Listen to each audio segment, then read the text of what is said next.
Thank you. Coach didn't know what recording in progress. What is this? Sorry.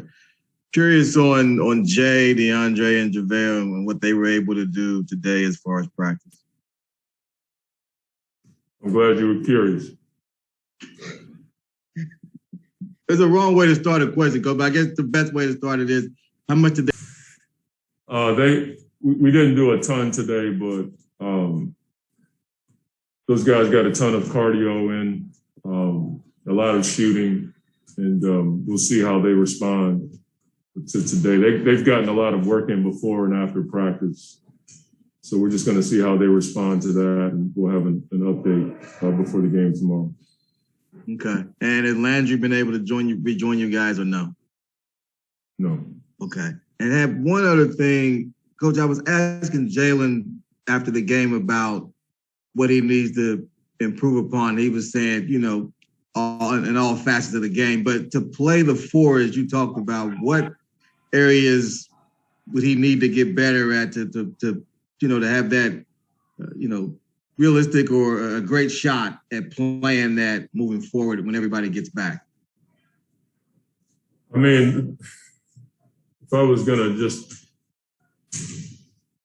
make it simple, I mean, when you're playing the five, you're watching the movie because you're behind the play a lot. You can see everything, especially on defense. When you're playing the four, the three, the two, you're pretty much in the movie. And your vision is different when you're playing outside the paint as much as you have to in our system playing the four.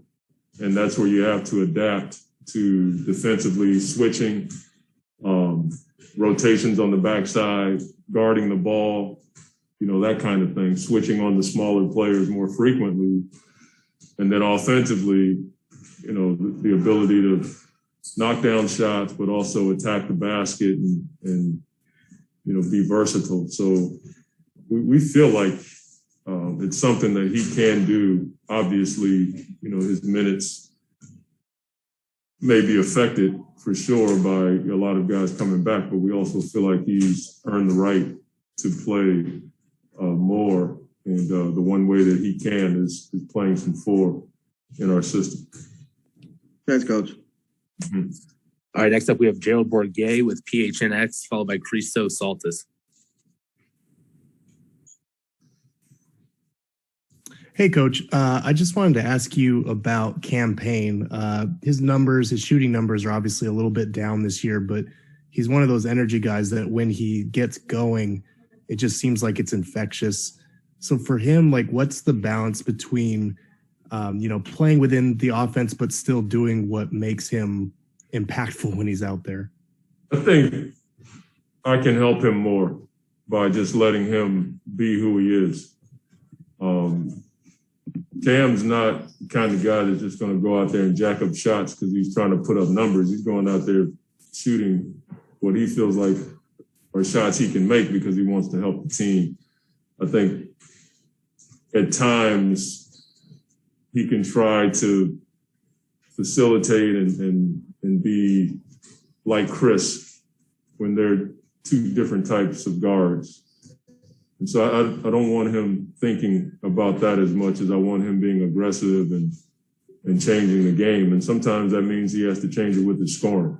And we've seen him score and facilitate and find guys. And I don't want him thinking as much as I've seen him think this year. And I think I believe he's trying to balance it all out. And that may be a reason why the numbers have not been, as good as they were last year, but still a lot of basketball to be played. I think the rotations have been different for him this year, adding Landry. And that can throw you off a little bit. So hopefully he'll find his footing. We feel like he's been pretty effective for us, even though the numbers may not match up to what they were last year. Thanks, Coach. All right, next up we have Christo Saltis, followed by Kellen Olson. Christo. Hey, Coach, how are you? Great, Christo. Great. Coach, without DeAndre, without JaVale, we saw Jalen and Bismack made a huge step up, especially in the last 4 games. What it means about the identity of that group, the way that those two guys made a step up and get acclimated in the Suns plays, and how big factor of their step up is Chris Paul? Say the last part again, Christos. How big factor of their step up on the floor is Chris Paul is? Yeah, I think that probably helped those two guys more than anything was having Chris and Devin and Campaign facilitate in pick and rolls, getting those guys the ball where they could be effective. Biz is a guy that's been in a number of systems and played well. And we felt like his screening and diving and ability to score around the basket was something that could really help us. And Jalen's just a guy that's worked his tail off and preparation met opportunity and he made the most of it. And so I do believe playing with Chris helps any, body out when they're playing at the 5 position, especially in pick and roll. Next up, we have Kellen Olson with Arizona Sports, followed by Mark McClune. Hey, Monty, I just had a 2-part question on Paris Bass and the 10-day hardship exemptions across the league. That's a guy that was playing in Puerto Rico a couple of months ago, and now he finds himself in the NBA. Just your early impressions of him and just thoughts on guys like this getting an opportunity right now to play in the NBA. Well, I mean, I've only seen him play in small sample sizes in the game. I've watched him work every day since I've been back, and he has a knack for scoring. I can see that. When I watch him work out and when I see him in the game, I'm like, that guy. he believes he can score, and so that's been pretty cool from my perspective. Watching all of these guys get these 10-day deals and live out their dream. I think it's disrespectful, some of the things that have been said about these guys and fans coming out in different markets, talking to these guys on the bench about how they don't belong and that kind of thing. I think what gets missed is if we didn't have those guys, we probably couldn't continue to play. And, I think it's pretty disrespectful to smash somebody's dream. These guys have worked their tails off their whole life. And if it's for one 10-day contract, I think that's really, really cool. And so I applaud all the guys that have worked and been ready to play and then come in and, been an asset to just about every team in the league. We certainly have benefited from these 10-day contracts, and Paris is a good example of that.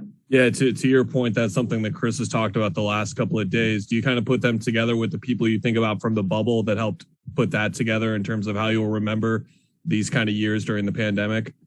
No doubt. I mean, that's how we got Campaign.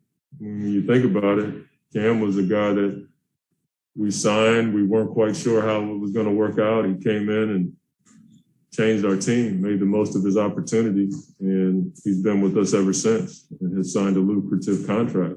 So I think there's too many pluses to having these guys who are able to sign these 10-day contracts. They help your team. And for me, it's just pretty cool to see them live out their dream right in front of you. I think it's pretty impressive that the league has allowed for not only the 10-day contracts, but for it financially not to take a toll on your tax situation as it relates to every team. All right, next up, we have Mark McClune with AZ Family, and then we'll kick over to Maria. Hey, Coach, and just to kind of follow up on that with Chris, it seems like he's having a lot of fun, helping these guys kind of, achieve that dream. Just giving them a chance, Bismack and seeing him the other night in New Orleans. How much fun do you feel like he's having just kind of, getting these guys on the floor with him and letting them shine? I don't know. I mean, I think Chris just likes to have fun winning and competing. I'm sure he has a different perspective, having been the president of the Players Association for such a long time. He understands the value of players getting a chance to, make this kind of money, play in the NBA, gain NBA pension benefits through their time spent in the NBA. I'm sure he has a different perspective. I probably can't answer that properly for him. What I do know is Chris cares about the players. I don't think you could be the president for as long as he was and not have an affinity for the livelihoods of players who make max contracts all the way down to the guys who are signing for 10 days. We're going to go one final question here with Maria with Tab Deportes. Hi, Coach. First of all, it's nice to see you back and that you're doing well. I have two questions for you. One that is related to yesterday's game. What are the takeaways that you can take from the game? And then the other one is, how would you describe the job that, for instance, guys like Jalen Smith or Biyombo are doing right now, and the way in which all the guys that have to step up are helping this team succeed? Well, I mean, as far as yesterday is concerned, I think we've shown the ability to win games in different ways. We didn't shoot the ball particularly well, but we were able to defend the way that we needed to and hold the team under 90 points. Chris Paul had 13 rebounds and a triple-double. Cam Johnson had his career high, and I think we had 21 offensive rebounds. So that's just our team finding different ways to win games with all the coaches being in and out, players being in and out. I thought that was something that stood out, or a few things that stood out. And then as far as Biz and Jalen, as I've said, Biz is a guy that's been in the league for a while, understands how to play, brought a level of physicality that certainly helped us in New Orleans, Charlotte.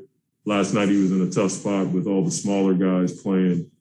And then he just worked his butt off and has taken advantage of the opportunity that was presented to him. And we think he's going to continue to get better.